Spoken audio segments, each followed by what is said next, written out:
Hello, fellow finance experts. This is so exciting. This is Lisa Labat, and I'm going to talk to you about backtesting a financial strategy. I want to see if there's a relationship between two variables, ROE and payout ratio. So I'm going to do a simple regression analysis. My hypothesis is that the higher the ROE, the lower the payout ratio. ROE, we remember, because we're finance experts, is the amount of net income that's returned as a percentage of shareholder equity. So ROE shows us how much profit a company generated with the money that the shareholders invested. Payout ratio is the dividends per share divided by the earnings per share. So a lower payout ratio is generally preferable to a higher payout ratio, because a ratio greater than 100% indicates that the company is paying out more in dividends than it makes in net incomes.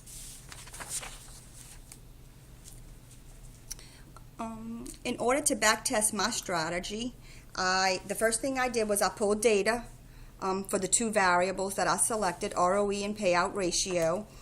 I went on to Yahoo Finance, and I went into hospitality and retail industry, and I pulled the data from 30 securities. Here's the ROE, and here's the payout ratio. I put the ROE in order from smallest to largest, and then just to kind of see how it looked, I figured out the average of the payout ratio, and then I highlighted the ones that were lower than the average.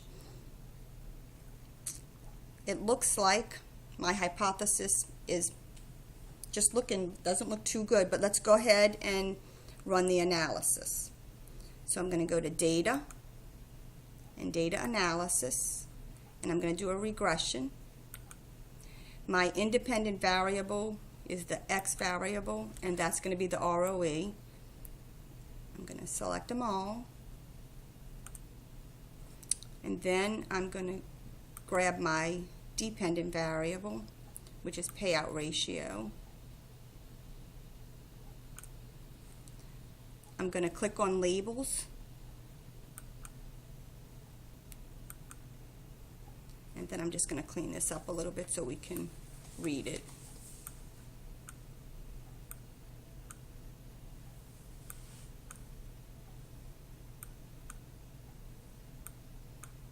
Boy, this is killing us.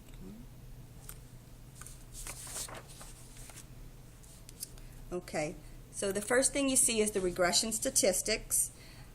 I believe the R and the R square values just tell you how the variables move in relation to each other, and right here it just tells you that I did 30 observations. Down at the bottom you can see the coefficient correlation. So it's negative, it's a negative 0.25. And a negative correlation means that as one moves up, the other moves down. If it was positive, they'd both be moving in the same direction. And if it was zero, they'd be independent of one another. So I have a negative correlation that is consistent with my hypothesis. Next, let's look at the T-stat. The T-stat is a negative 0.76.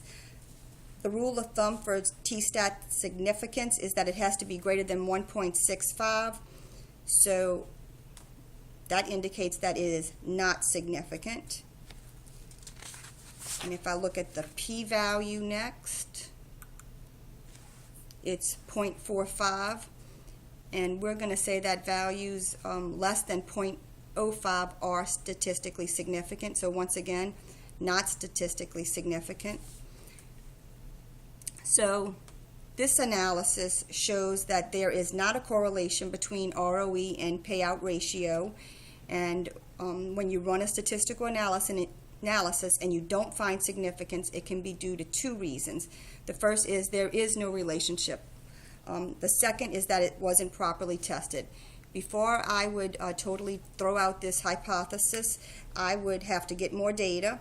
Maybe I could get different securities from a different industry, or maybe I could use the same industry and get it from different years. But if I pulled those numbers and I did another regression analysis and it came out to be the same, then I would conclude that there was no relationship, and then I could just throw it out. Thank you, finance experts, and I hope you enjoyed this demonstration of regression analysis. Peace out.